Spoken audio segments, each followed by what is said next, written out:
Macbeth, Act 1, Scene 2.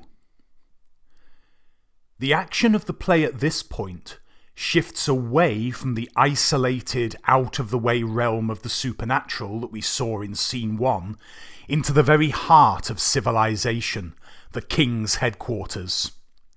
Within the King's headquarters, we find King Duncan, who is the King of Scotland at the beginning of the play, Malcolm, who is his eldest son, Donalbain, who is his youngest son, Lennox, who is a thane or lord, and he has a few important lines throughout the play, with various attendants, and by attendants these will be people of the court, probably some soldiers milling around as well. And they meet at the beginning of this scene with a bleeding captain. Now, blood is an important motif in this play.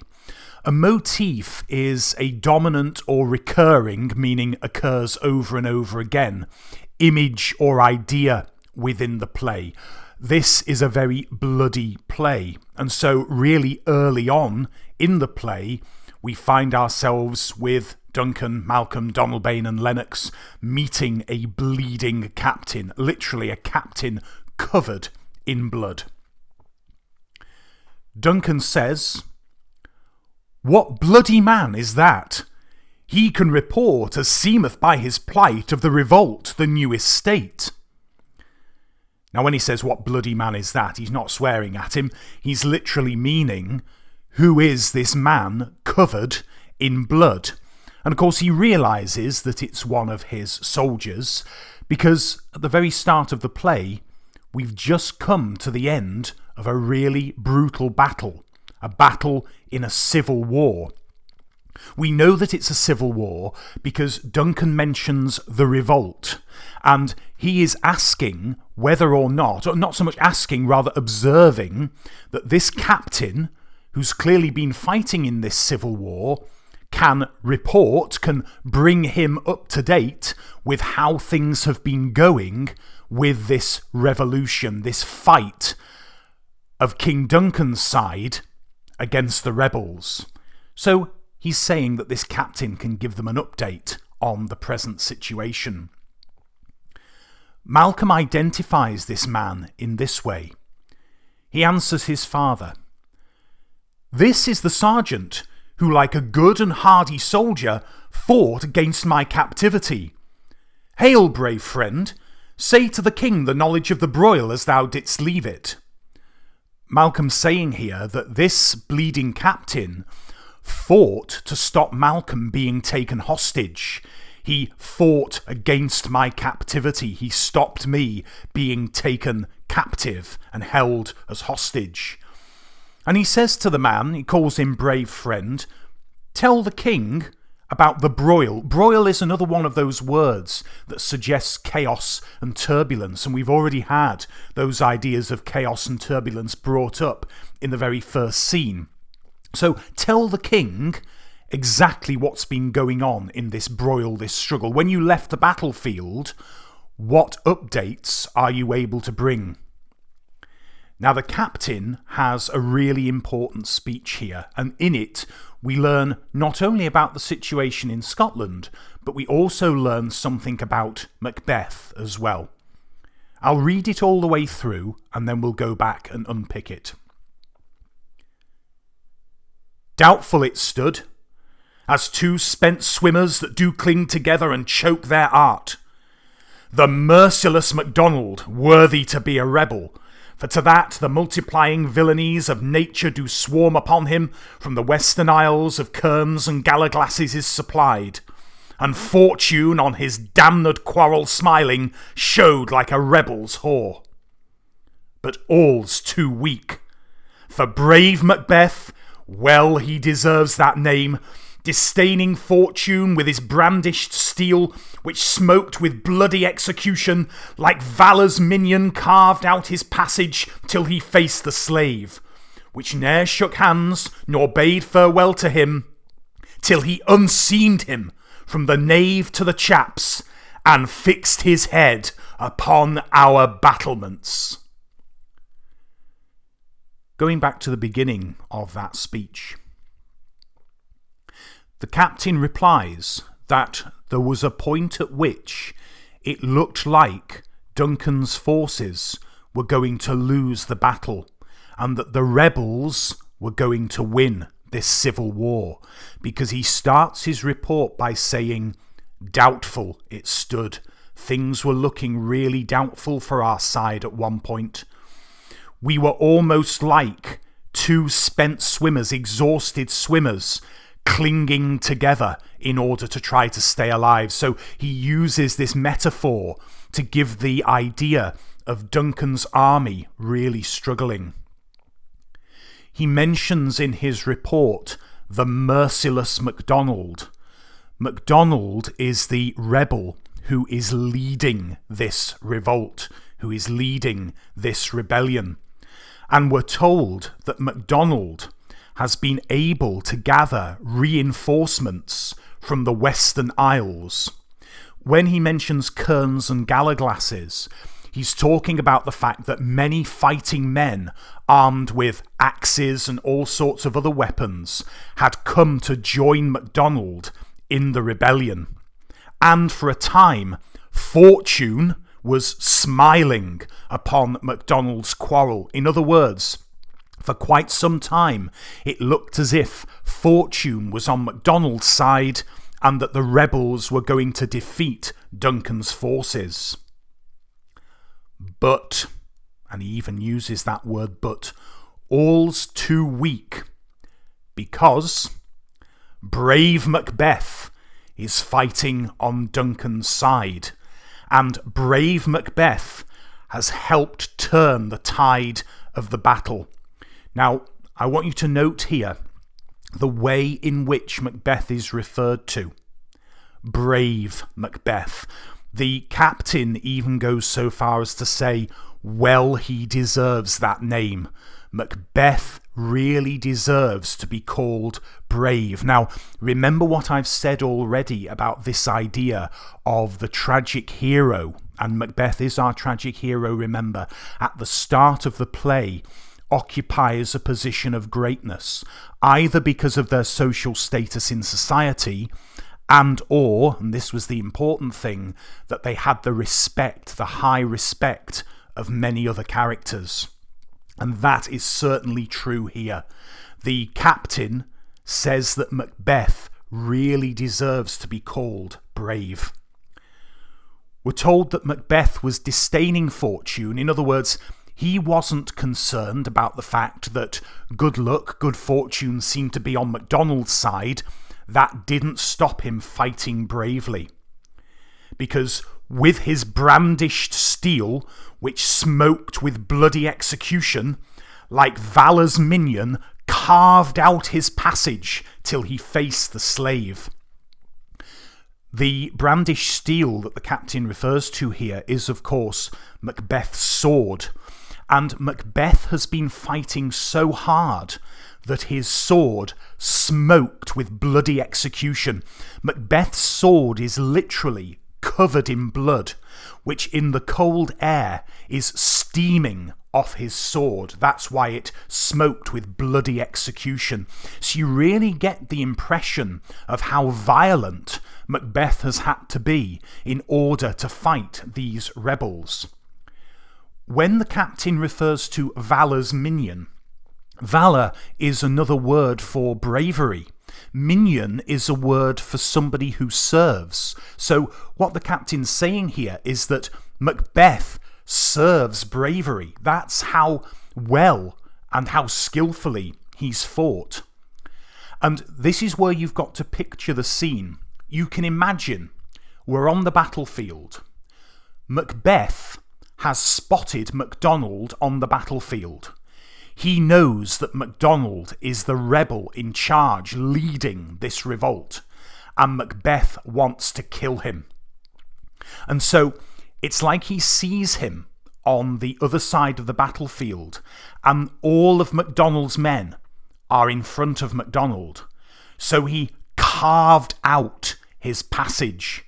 He literally hacks his way through MacDonald's men till he faced the slave.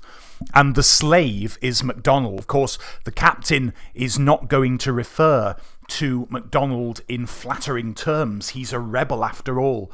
So Macbeth hacks his way, kills MacDonald's men till he is able to face him on the battlefield.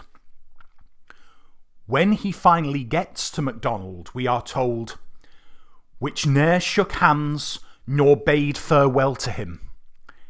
In other words, and the captain is employing a little bit of dark humour here, when Macbeth was finally facing MacDonald on the battlefield, he didn't shake hands with him in order to make peace. He didn't bid farewell to him. He didn't say goodbye to him. He didn't say anything to him at all. We are told that Macbeth unseamed him from the nave to the chaps and fixed his head upon our battlements. Now, this is one of those quotations that I really would advise you to commit to memory, and I'll explain why now. Unseamed him from the nave to the chaps and fixed his head upon our battlements. This quotation tells you two really important things about Macbeth. What's being described here is this. When Macbeth finally faces MacDonald on the battlefield, he doesn't speak to him. He unseamed him from the nave to the chaps. So what happens is, Macbeth, with his sword which is steaming with blood, stabs MacDonald in his navel, his belly button, and unseams him, rips him apart, all the way up to his chaps, his chops, or his jaw. So if you picture it, what Macbeth does is he stabs MacDonald through his belly button and basically cuts him in half. The word used is unseamed. The seam is like the stitches of your clothing. So it's like with his sword, he has unstitched MacDonald all the way from his navel, right the way up to his jawbone. What this tells us about Macbeth is that, one, he's a really skillful soldier. If you think about it, the reason why he stabs MacDonald in the stomach is because that is an area which is pretty much unprotected by certain types of armour. Plus, if you think about the idea of being stabbed in your belly button, it's this vulnerable area which Macbeth goes for because he knows what he's doing in battle. There's no point stabbing him in the chest because that's going to be well protected by armour. So he goes for a soft and vulnerable spot and then yanks the sword all the way up his body, which is a really, really brutal and violent way of killing somebody. And that's the second thing to note. Not only is Macbeth a skillful soldier, this description shows us that Macbeth, when he needs to be or when he wants to be, can be very violent and brutal. Not only that, you would have thought that splitting somebody from the belly button to the jawbone would be enough to kill them, and it would be. But Macbeth goes one stage further. He fixed his head upon our battlements. So aside from splitting MacDonald in half, he chops his head off as well. He beheads him. Now, this is another important image. Shakespeare wrote this play in the late 17th century, but it's actually set in the 11th. Little bit of contextual knowledge for you. Duncan, Macbeth, Malcolm, they all existed. They are all kings of Scotland. And although Shakespeare is not writing a history play here, in fact he changes a lot of it for dramatic effect, we have to imagine that this play is being set in what we would call medieval times, the 11th century.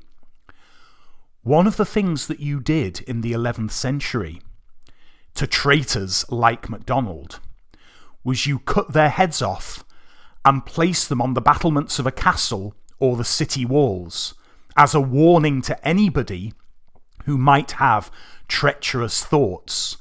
So the reason that Macbeth beheads MacDonald is because it's a symbol of the fact that MacDonald is a traitor. And this is now going to act as a warning for anybody else who might be thinking about rebelling against Duncan. So that's why, as well as splitting him, he also cuts his head off. Now, this next line always makes me smile, actually, because remember that what the captain has just described is an incredibly brutal and violent death for MacDonald. And Duncan's reply, and he's talking about Macbeth here, is, "O valiant cousin, worthy gentleman." Now, of course, there's nothing gentle about what Macbeth has just done, but I want you again to note the fact that Duncan speaks of Macbeth in glowing terms of respect. He is valiant, which is another word for brave. Cousin is a term of endearment. On the one hand, it suggests that Macbeth is distantly related to Duncan somehow, but cousin is the Shakespearean equivalent of mate, if you like, so it's a term of endearment. And notice how he is also a worthy gentleman, somebody who is worthy to be called brave. The fact that King Duncan thinks so highly of Macbeth is important. The captain has more news, because the report of the battle is not over yet, even though MacDonald is dead. As whence the sun gins his reflection, shipwrecking storms and direful thunders, so from that spring whence comfort seemed to come, discomfort swells. Mark, King of Scotland, mark. Listen, King of Scotland, listen.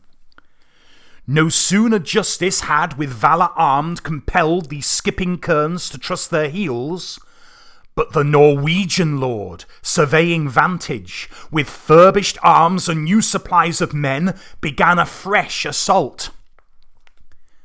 So, just when Duncan's army thought that the rebellion had been quashed, something else happens.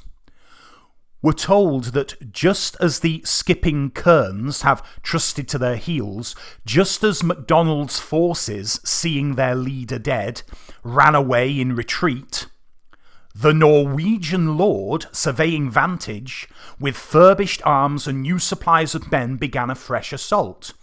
What's happened is, the King of Norway has been planning to invade Scotland, and he's been looking on while this rebellion is taking place. And surveying vantage, seeing an advantage, thinking that Duncan's army is now weakened after dealing with a rebellion, he decides to invade now, hence began a fresh assault. And this fresh assault is supported with furbished arms and new supplies of men. More about that a little bit later, because it's important. It's an important plot point. Duncan asks, "Dismayed not this our captains, Macbeth and Banquo?" This is the first time that Banquo, Macbeth's fellow soldier, is mentioned in the play. He's going to be important later on. But Duncan is asking the captain, Macbeth and Banquo, they've just fought really bravely against a rebellion that they've just defeated.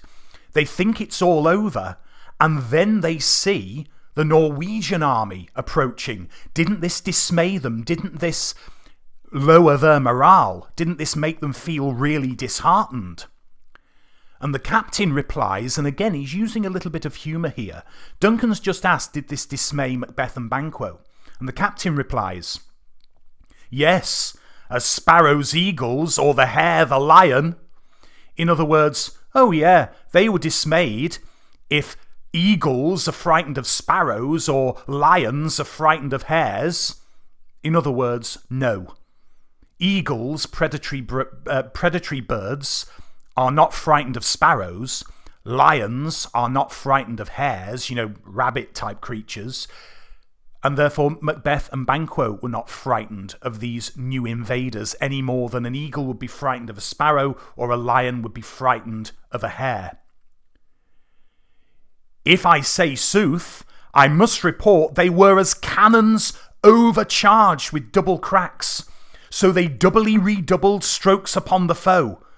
Except they meant to bathe in reeking wounds or memorize another Golgotha, I cannot tell. But I am faint, my gashes cry for help. When the captain mentions that Macbeth and Banquo were like cannons overcharged with double cracks, he's using this as a metaphor. What he's saying is, no, Macbeth and Banquo were not dismayed by this new development, this new invasion. They actually fought harder. They were like cannons packed with a double lot of ammunition. Rather than being dismayed, what they did is they fought even harder. In fact, they fought so hard, it was as if they meant to bathe in reeking wounds. In other words, they caused so many injuries to the Norwegians that they themselves were covered in blood. It was like they were taking a bath in blood. It was almost as if they wanted to memorize another Golgotha. Now, Golgotha, if you know your Bible and your Gospels, Golgotha was the place of Jesus' crucifixion, which of course was another very bloody scene. The reference to Golgotha here is important from the point of view that what it's doing is it's establishing Duncan's kingdom as a Christian kingdom. The captain gets to the stage where he can't talk anymore, because remember, he's been injured, he's covered in blood, and he says that he's faint and that his gashes cry for help. He needs to have his wounds tended. Duncan, a merciful king, and we're going to learn a lot about King Duncan in the acts that follow, he shows compassion to the captain. So well thy words become thee as thy wounds, they smack of honour both. Go, get him surgeons. Duncan's delighted by the news that the captain has brought. Seeing that he's badly wounded, he gives the order, go get him surgeons, go get him looked after, get him some first aid, and the captain is taken away to be looked after. Once the captain's taken away, Ross and Angus enter. Now, Ross and Angus are also lords or thanes. Duncan says, who comes here? And his son Malcolm replies, the worthy thane of Ross. Lennox says, what a haste looks through his eyes, so should he look that seems to speak things strange. Ross says, God save the king. Duncan replies, whence came thou, worthy thane? Where have you just come from, worthy lord? And Ross, who also is significant at certain parts of the play, says this.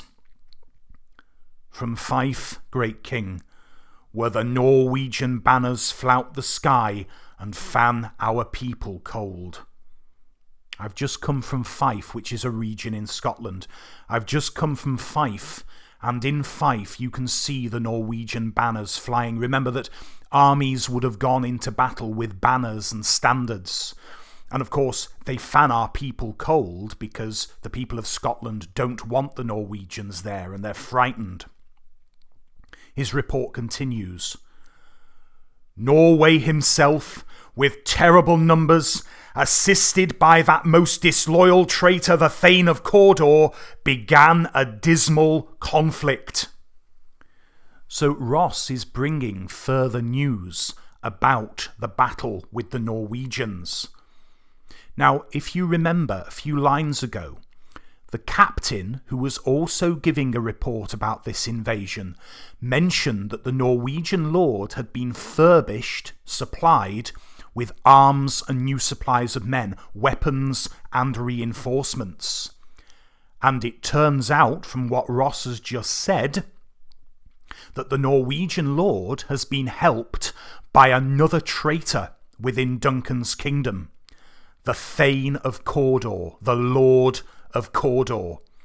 This is a disloyal traitor who has collaborated with the Norwegians in order that Duncan and his power should be destroyed. Then Ross's report continues. Till that Bellona's bridegroom, lapped in proof, confronted him with self-comparisons, point against point, rebellious arm against arm, curbing his lavish spirit, and to conclude, the victory fell on us. Once again, Macbeth has saved the day. In Ross's report, Macbeth is referred to as Bellona's bridegroom, the bridegroom of Bellona. Bellona was the Roman goddess of war. So what Ross is doing here is he's comparing Macbeth to the husband or the bridegroom of Bellona, the goddess of war. This is showing, again, not only the respect that Macbeth has, but the fact that he is a highly, highly skilled soldier. Now, for reasons that aren't immediately clear, whereas Macbeth killed MacDonald, the other traitor, he doesn't kill the King of Norway.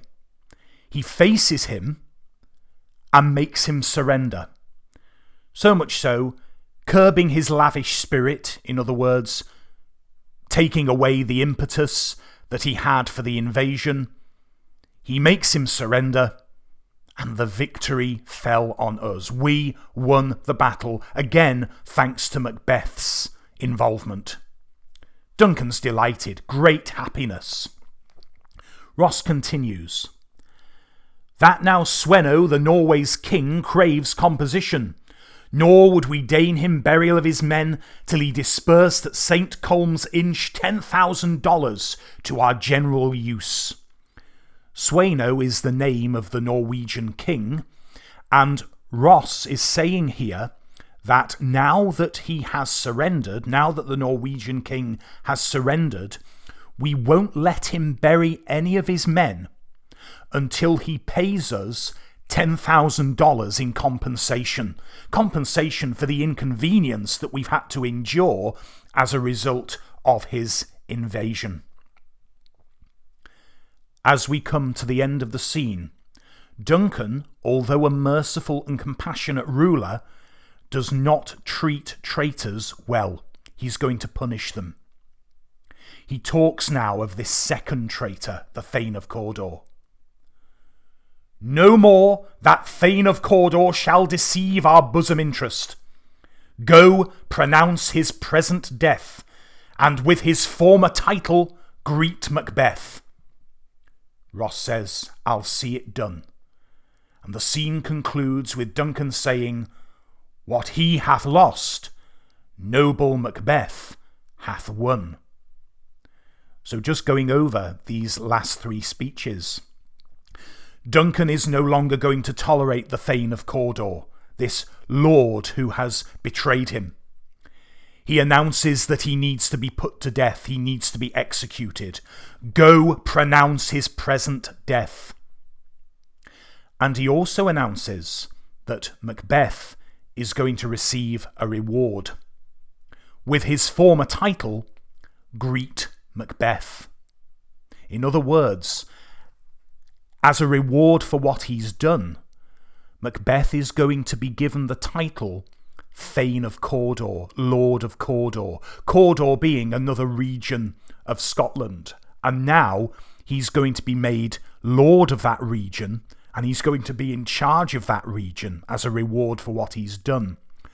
We find out in the next scene, Macbeth is already a Thane. He's Thane of Glamis, Glamis, but it's pronounced Glamis. So at the end of this scene, Macbeth is now going to be the lord of two regions of Scotland. Let me just explain. In the medieval times, you often found that the king would delegate certain responsibility to his lords, who would rule over certain regions in the name of the king. So we've got to imagine that Duncan is the central power, but he disperses some of his power to the lords who look after certain regions. So at the beginning of the play, Macbeth is already Thane of Glamis. He already looks after the region of Glamis. By the end of this scene, he's also Lord of Cawdor. So he's now got more power than most of the other Thanes. As a result of him fighting so well in battle, Duncan decides that he's going to be given reward of more power. He is going to be the Thane of Cawdor. In the final line of the scene, Duncan reinforces the fact that the Thane of Cawdor has lost his title and Macbeth has won it. Now, if you're paying close attention, which I'm sure you are, remember in Act 1, Scene 1, when the second witch mentioned when the battle's lost and won, this paradox which actually makes sense. We're reminded of that in the final line of this scene.